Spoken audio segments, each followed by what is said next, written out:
तो हमारा चलिएगा आज के क्लास है हमारा 12th क्लास फिजिक्स का नाभिकीय यानी कि न्यूक्लियस नाभिकीय विखंडन में जितने भी ऑब्जेक्टिव निकलता है, आज नाभिकीय विखंडन के लिए सारा ऑब्जेक्टिव इस वीडियो में कराया जा रहा है।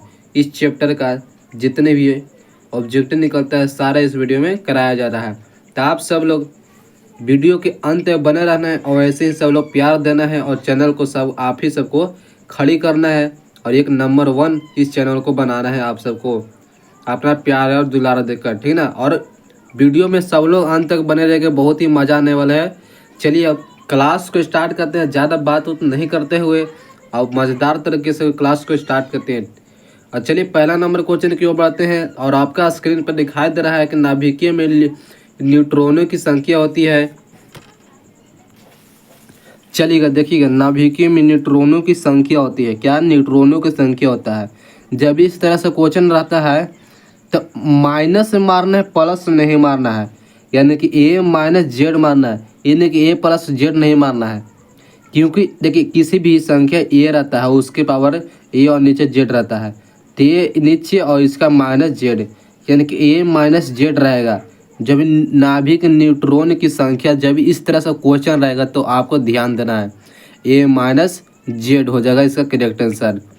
चलिए दूसरा नंबर क्वेश्चन कि 90 TH 230 के एक परमाणु न्यूट्रॉन की संख्या होती है।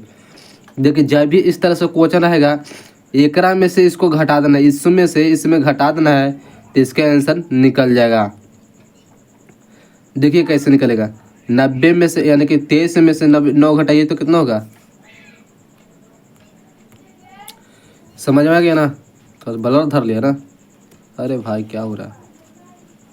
चलिए बताइएगा कितना आंसर निकल गया। चलिए आंसर निकल गया, पता चल गया कि 90 में TH 230 रहेगा कितना, 230 में 90 घटा देना, तो घटाने के बाद कितना, यही फार्मूला पर टूटेगा, ए माइनस जेड है ना, इसी फार्मूला पर टूटेगा। इसको ऊपर ए मानना है, इसको नीचे जेड मानना है, तो यानी कि ए में से जेड घटाना है, तो यानी 230 में से 90 घटाने कितना माना आएगा, तो 140 होगा। Option number B correct answer होगा। समझ में आ रहा ना, आप सबको समझ में आ रहा ना, आपको समझ में आएगा, हमारा मन शांति हो जाएगा, क्योंकि आपको समझाना ही आया है इस वीडियो में और आप सबको समझना होगा और समझाने का बहुत ज़्यादा हम प्रयास करेंगे आपको, ठीक ना।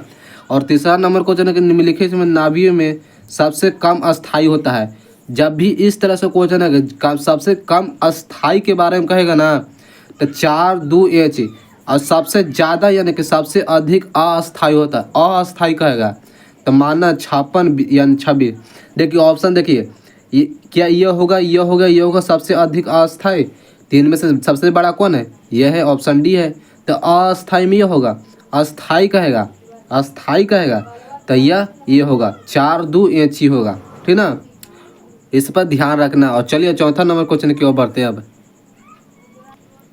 चलिएगा चौथा नंबर क्वेश्चन कि नाभिक से अल्फा कण उत्सर्जित होने पर परमाणु की संख्या से कितना घटता है, से कितना घटता है। चलिए बताइएगा कि अगर नाभिक अल्फा कण को उत्सर्जित करते हैं, ठीक है, तो परमाणु की संख्या से कितना घटता है, तो जो 2 गुना है हमारा घटता, ऑप्शन नंबर बी हो, 2 गुना। कितना, 2 गुना नाभिक से अल्फा कण उत्सर्जित करते हैं तब 2 गुना उत्सर्जित होता है, ठीक ना। और चलिए 5वां नंबर क्वेश्चन आपका स्क्रीन पर है और देखिए इसका आंसर दीजिए कि रेडियो सक्रियता का मात्रक, ये तो पता है, सबके पता है कि रेडियो सक्रियता का मात्रक होता है, क्या होता है, आपका ऑप्शन लोक है और आप सोच ले कि इस रेडियो सक्रियता का मात्रक क्या होगा, तो करेक्ट आंसर होगा क्यूरी, ऑप्शन नंबर बी हो जाएगा, क्यूरी होगा रेडियो सक्रियता का मात्रक, इसे ध्यान में रखना है आपको। और छठा नंबर आपका स्क्रीन पर लोक रहा है, इसका आंसर कि दो आवेशों के बीच विद्युत बल एवं गुरुत्वीय बल के अनुपात निम्न में से किस रूप में क्रम में होता है। 2 आवेश, विद्युतीय बल और चुंबकीय गुरुत्वीय बल का रहा है, विद्युतीय बल और गुरुत्वीय बल का रहा है का अनुपात निम्न में से निरूपित करता है, तो 10 के पावर 42 से, क्या है, 10 के पावर 42 है जो विद्युतीय बल और गुरुत्वीय बल का अनुपात में निरूपित करता है, तो ऑप्शन नंबर ये हो जाएगा करेक्ट आंसर।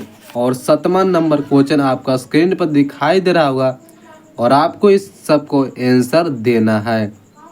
क्या कर रहा है दोस्त? चलिएगा देखिए कि एक रेडियो समस्थानीय BI 2 के पावर 10 की अर्ध आयु 5 दिन है, तो 20 दिनों के बाद के लिए नाभिकीय अभिघटन अवस्था का अंश होगा। देखिए जब भी अर्ध आयु का सूत्र पूछेगा ना, क्या कह रहा है, जब भी अर्ध आयु का सूत्र पूछेगा तो अर्ध आयु का सूत्र होता है T1/2 लेमडा 0.693 होता है। आगे चलेंगे ना तो इसका यानी कि अर्ध आयु के बारे में बता देंगे, अर्ध आयु के बारे में आपको बता देंगे कौन इसका अर्ध आयु को सूत्र होता है, ठीक ना। चलिए पहले यहाँ देख लिए, देखिए इसको बनाने पड़ेगा, इन न्यूमेरिकल टाइप के आंसर है तो यहाँ पर हम तो बना नहीं सकते हैं, तो आपको करेक्ट आंसर बता दे रहे हैं को 1/16 होगा, 1/16 हो जाएगा। लेकिन यहाँ पर न्यूमेरिकल ना बन पाएगा, थोड़ा सा आप क्या कर सकते हैं, एडजस्ट कर दीजिए। हम चलिए 8वां नंबर क्वेश्चन है और ध्यान देना है 8वां नंबर क्वेश्चन के निम्नलिखित में से किसकी वेधन क्षमता सबसे ज़्यादा होता है। अथवा में क्या कर, निम्नलिखित में किसका महत्व में बोधन क्षमता होता है, यानी कि वेधन क्षमता को क्या करें, महत्व में शोधन करते हैं, वेधन कहा रहा है, ठीक है ना। वेधन क्षमता अधिक होता है, किसका होता है। चलिए ऑप्शन देते हैं, क्या एक्स किरणें को होगा, ये ऑप्शन बी में क्या थोड़ किरणों को होगी, या अल्फा किरणें या गामा किरणें। देखिए जब भी वेधन क्षमता के बारे में ज़्यादा कहेगा तो ज़्यादा के लिए अल्फा कण किरण होगा, अल्फा कण किरण होगा जो अधिक होता है, तो ऑप्शन हमारा सी सही होगा, अल्फा कण है जो वेधन क्षमता सबसे अधिक हो जाता है। और 9वां नंबर क्वेश्चन, किसी भी परमाणु का नाभिक बना होता है, तो आप तो पता होगा सबको पता होगा नाभिक बना होता है किससे, प्रोटॉन और न्यूट्रॉन से। प्रोटॉन और न्यूट्रॉन नाभिक में रहता है, यानी कि नाभिक के चारों ओर कुछ घूमता है तो इलेक्ट्रॉन घूमता है। अब प्रोटॉन और न्यूट्रॉन ये P और N है जो नाभिक में रहता है, इलेक्ट्रॉन कक्षा में घूमता है, ठीक ना। और 10वां नंबर क्वेश्चन कि 10वां नंबर क्वेश्चन के देखा, हाँ देखिए आगे ना अर्ध आयु बताया था ना कि अर्ध आयु की क्षमता नियता संबंध होता है, बताइए अब इसका, आपको तो पता है क्या अर्ध आयु की सूत्र होता है, तो T½ 0.6 यानी कितना है, लेमडा है ऊपर, लेमडा बट्टा ऊपर होगा, लेमडा बट्टा। चलिए इस ऑप्शन में बी हो जाएगा, हमारी ना बी है, लेकिन ये हुआ ऑप्शन दोनों टकरा दे रहा है क्योंकि वहाँ लेमडा है, बट्टा इतना 0.693 है, यानी कि ऑप्शन बी होगा, ए होगा, दोनों हो सकता है, ठीक ना। तो option number B correct answer हो जाएगा। और 11 नंबर क्वेश्चन है कि निम्नलिखित में से कौन विद्युत चुम्बकीय तरंग वाले गुण है। निम्नलिखित में से कौन जो विद्युत चुम्बकीय तरंग के रूप में पाया जाता है, तो अल्फा किरण, बीटा किरण और गामा किरण, लेकिन धावनी तरंग के रूप में पाया जाता है, इसमें तो धावनी नहीं दिया है, तो मारना है ऑप्शन डी, कोई नहीं होगा। और 12 नंबर क्वेश्चन देखिए, 12 नंबर क्वेश्चन की निम्नलिखित में से कौन अल्फा कण के लिए सही है। पता होगा अल्फा कण के लिए कौन सही है, तो हीलियम नाभिक। जब भी अल्फा इस तरह की बात बोलेगा तो हीलियम नाभिक मारना है। और 13 नंबर के 6 गुणांक ऐसा मात्रक होगा, वाह क्या क्वेश्चन है कि 6 गुणांक का ऐसा ही मात्रक पूछेगा, हर्ट्ज होगा, मीटर होगा, प्रति मीटर। अरे भाई कुछ नहीं होगा, ऑप्शन नंबर डी होगा, यह होवे नहीं करेगा 6 गुणांक का ऐसा मात्रक। और देखिए इस तरह से आ गया ना क्वेश्चन, पहले हम बताए थे इस तरह से क्वेश्चन और इसका आंसर देना है। और चलिए इसका आंसर दे दीजिए तो कि निम्नलिखित तो कौन समीकरण सही है। देखिए ऑप्शन नंबर बी होगा, और कैसे सही होगा बताते हैं। 238 घटाना है कितना, 4, एकरा में घटाना है 2, फिर एकरा में घटाना है कितना 234 ना, नहीं सब देखिए इस तरह से होता है +2, इनसे एकरा में से एकरा घटाएंगे इतना आ गया, यहाँ से यहाँ कितना घटाएंगे तो 4 आया, यानी कि 4 घटाए था ना, यहाँ इतना 234 आ गया, और 4 घटाए तो 4 यहाँ आ गया। अब 92 से 2 घटाए तो 2 90 यहाँ लिखा गया, 92 से 2 घटाए तो कितना 90 यहाँ लिखा गया, और 2 यहाँ चला गया हीलियम के लिए। कहेगा सबसे कम यानी कि सबसे कम होता है 4 2 इंची, और सबसे अधिक होता है 238 92 होती है, इसका मान ज़्यादा होता है। तो option number B correct answer हो जाएगा। इस तरह से ये बिहार बोर्ड में पूछा गया, लगता है कि 23 में पूछ दिया है, 23 में क्वेश्चन पूछा हुआ है, 23 में कि 22 में पूछा हुआ है क्वेश्चन, थोड़ा सा ध्यान नहीं है।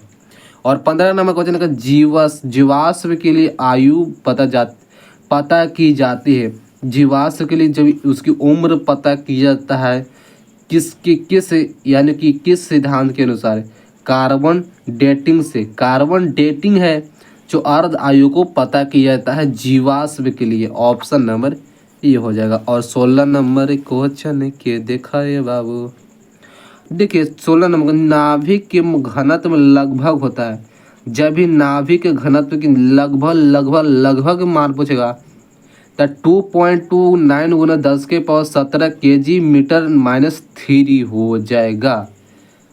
और 17 नंबर का सौर ऊर्जा का स्रोत होता है, जितने पूछेगा ऑब्जेक्टिव है कि सौर ऊर्जा का स्रोत होता है तो न्यूक्लियस और न्यूक्लियर संलयन होगा, संलयन। ऑप्शन नंबर बी हो जाएगा। और 18 नंबर क्या कह रहा है कि सौर ऊर्जा का स्रोत होता है, क्या नाभिकीय विखंडन में होगा, रासायनिक अभिक्रिया में होगा, मूल कणों के विलोपन में होगा, या अभिकीय संलयन होगा। जब भी सौर ऊर्जा का स्रोत पूछेगा तो नाभिकीय संलयन होगा, नाभिकीय संलयन होगा। ऑप्शन नंबर डी हमारा सही हो जाएगा। और चलिए 19 नंबर क्वेश्चन की ओर बढ़ते हैं, और चलिएगा ध्यान दीजिएगा 19 नंबर क्वेश्चन कि रेडियो एक्टिव तत्व के लिए निम्न में से कौन सा है। जब भी रेडियो एक्टिव तत्व के लिए फार्मूला निकलता है, क्या निकलता है तो TA, जो कि अर्ध आयु के लिए T1/2 होता है, और रेडियो एक्टिव के लिए क्या TA बराबर λ/0.6931 होगा, इसका सूत्र होता है रेडियो एक्टिव का, ठीक ना। और हमारा 20 नंबर कि जितने समय में किसी रेडियो एक्टिव पदार्थ की राशि अपने प्रारंभिक परमाणुओं से आधी हो जाती है उसे कहते हैं अर्ध आयु।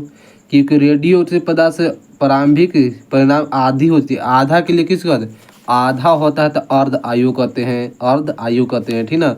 जबकि मारना नहीं कि औसत आयु होगा, नहीं है औसत आयु नहीं, आधा कहेगा तो अर्ध आयु ही होगा। और 21 नंबर क्वेश्चन, और देखना 21 नंबर क्वेश्चन कि अगर r किसी नाभिक की त्रिज्या है तथा a उसकी द्रव्यमान संख्या है तो log r के साथ log a की ग्राफ होता है। तो एक सरल रेखा में होगी या एक परवलय होगी, एक इलिप्स में, यानी में से कोई नहीं। जब भी इस तरह से क्वेश्चन रहेगा तो एक सरल रेखा में, एक समान रेखा में हो जाएगा।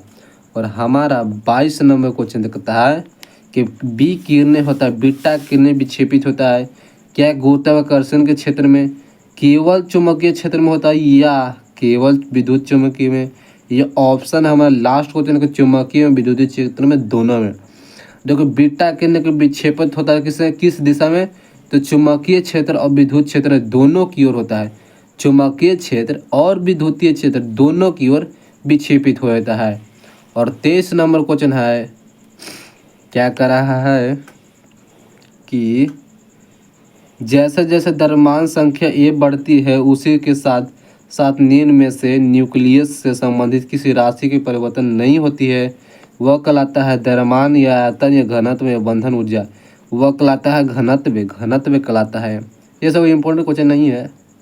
और 24 नंबर देखते हैं कि यह बहुत अच्छा क्वेश्चन है, पूछा हुआ है कि नाभिकीय रिएक्टर में मंदक कार्य करता है, नाभिकीय रिएक्टर में मंदक कार्य करता है, क्या न्यूट्रॉन की गति मंद करता है। ऑप्शन बी है कि न्यूट्रॉनों की गति तीव्र करना होता है। ऑप्शन सी है कि इलेक्ट्रॉनों की गति कम करना या इलेक्ट्रॉनों की गति तीव्र करना होता है। तो देखिए नाभिकीय रिएक्टर में मंदक कार्य करता है, न्यूट्रॉनों की गति मंद करना, न्यूट्रॉनों की गति मंद करना के कार्य करती है। ओम नमः स्वाहा। और चलिए हमारा 25 नंबर क्वेश्चन आपके सामने लोक रहा है। इसका आंसर देना है कि रेडियो एक्टिव परमाणु के लिए कौन सा मान सही है। रेडियो एक्टिव के लिए परमाणु के लिए कौन सा मान सही है।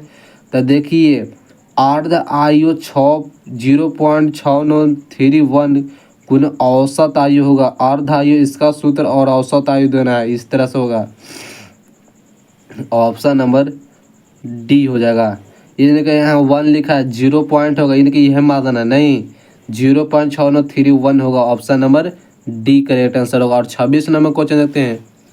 देखिए ध्यान देगा 26 नंबर क्या कर रहा है कि ए जेड एक्स के एक्स छः निम्नलिखित में से कौन निरूपित करता है। कौन निरूपित करता है। तो ए जेड एक्स और एज A-4 इस तरह से ये निरूपित करता है। ये आपको बनाने पड़ेगा ना। और 27 नंबर क्वेश्चन है कि प्रथम नाभिकीय अभिक्रिया किसके द्वारा की गई। प्रथम नाभिकीय अभिक्रिया किसके द्वारा किया जाता है। तो यह रदरफोर्ड के द्वारा। रदरफोर्ड के द्वारा प्रथम नाभिकीय अभिक्रिया किया गया था, रदरफोर्ड के द्वारा। और 28 न्यूक्लियस घनत्व के क्रम में होता है। चलिएगा बताइएगा क्या कर रहा है कि न्यूक्लियस घनत्व क्रम में होता है क्या 10 के पावर 3 या 10 के पावर 17 या 10 के पावर 6 होता है। जब भी न्यूक्लियस घनत्व क्रम को पूछेगा तो 10 के पावर 17 हो जाए, 10 के पावर 17 में होगा। और 30 नंबर और 28 नंबर 29 नंबर के निम्नलिखित में से किसका उत्सर्जन से घन तत्व में परिवर्तन नहीं होता है। निम्नलिखित में से किस के उत्सर्जन से तत्व में परिवर्तन नहीं होता है। कि अल्फा किरणें या बीटा किरणें या बीटा किरणें, बीटा प्लस किरणें या बीटा माइनस किरणें या गामा किरणें। जब भी इस तरह से पूछेगा उत्सर्जन तत्व में परिवर्तन नहीं होता है तो जो गामा किरण है यह मान को परिवर्तन अपने आप को परिवर्तन नहीं कर पाता है। और 30 नंबर क्वेश्चन है कि निम्नलिखित में से किसका क्षय में परमाणु संख्या बढ़ जाती है। जब भी परमाणु संख्या बढ़ने की बात करता है तो परमाणु संख्या बढ़ती है बीटा माइनस किरणें की। बीटा जब प्लस किरणें की नहीं, बीटा माइनस किरणें की बढ़ जाती है। और इस वीडियो का लास्ट क्वेश्चन है 31 और 32 नंबर की रेडियो सक्रियता की इकाई होती है। तो जब भी रेडियो सक्रियता का पूछेगा तो इसका इकाई होता है मात्रक। क्यूरी में मात्रक होता है क्यूरी। जब भी पहले भी बताए हैं कि रेडियो सक्रियता का मात्रक होता है तो क्यूरी। और 32 नंबर के निम्न में से अल्फा सक्रियता किस द्रव्यमान की संख्या पर संभावित होता है। तो 212 पर। और चलते हैं अगले वीडियो के साथ मिलते हैं ऐसे बहुत अच्छी वीडियो लेकर। और आज की वीडियो इतना ही, मिलते हैं नेक्स्ट वीडियो के साथ। और चैनल पर नए हो तो चैनल का आपके लिए सब्सक्राइब तो जरूर हक बनता है करने के लिए, ठीक ना। और वीडियो को लाइक और कमेंट अपना प्यार से कर दीजिए कैसा आपको यह वीडियो लगा, ठीक ना। और मिलते हैं अगले वीडियो के साथ ऐसे ही धमाल लेकर, ठीक है। Thank you.